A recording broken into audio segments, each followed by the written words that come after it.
வத்தக்குழம்பு செய்ய தேவையான பொருட்கள்: பூண்டும் சின்ன வெங்காயமும் கட் பண்ணி வச்சுருக்கேன். தேவையான அளவு மிளகாய் பொடி. நான் 2 ஸ்பூன் எடுத்திருக்கேன்.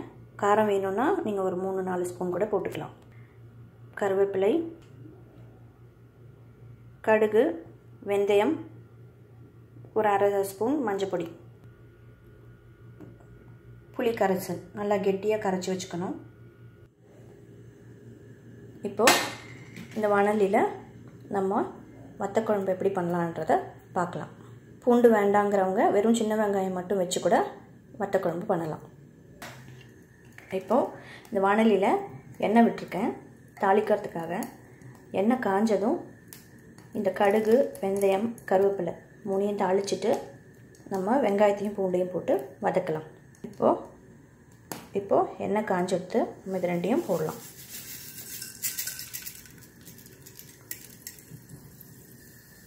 இந்த கருவேப்பிலையும்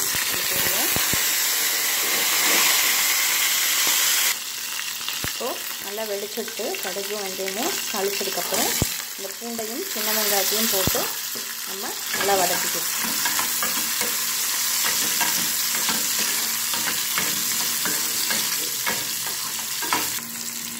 இப்போது இது வதங்கின்னு நம்ம பிராமணாவில் மோஸ்ட் ஆஃப் த பேர் என்ன பண்ணுவான்னா பூண்டு சேர்த்துக்க மாட்டா. அவளுக்கு நம்ம வெறும் சின்ன வெங்காயம் மட்டும் போட்டு வத்தக்குழம்பு பண்ணிக்கலாம். இது நான் பூண்டு சாப்பிட்றவாளுக்காக பண்ணுறேன். இதே மெத்தட் நீங்கள் பூண்டு இல்லாமல் கூட வெறும் சின்ன வெங்காயத்தை மட்டும் வச்சு வத்தக்குழம்பு பண்ணலாம், நல்லாயிருக்கும். இப்போது இது நல்லா வதங்கிட்டு இதில் நம்ம கரைச்சி வச்சுருக்க புளி கரைசலை இதில் விடலாம்.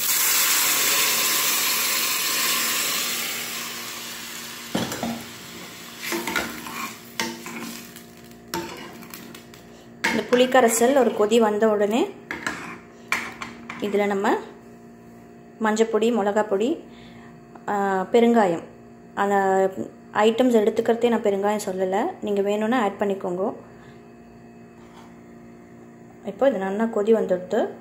இதில் சின்ன ஸ்பூன் அளவு ஒரு 1/4 டீஸ்பூன், சின்ன ஸ்பூனில் நான் 1/2 டீஸ்பூன் போடுறேன், நீங்கள் பெரிய ஸ்பூன் இருந்தால் ஒரு 1/4 டீஸ்பூன் போட்டுக்கோங்க மஞ்சப்பொடி.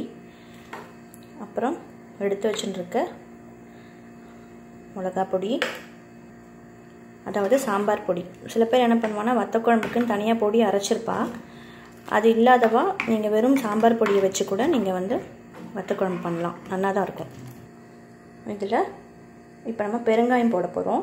நான் பெருங்காயம் நல்லா நிறையா சேர்த்துப்பேன், அதனால் நிறைய பெருங்காயம் போட்டுக்கிறேன். அதுக்கப்புறம் தேவையான அளவு உப்பு நல்லா கலக்கி விட்டுக்கோங்க.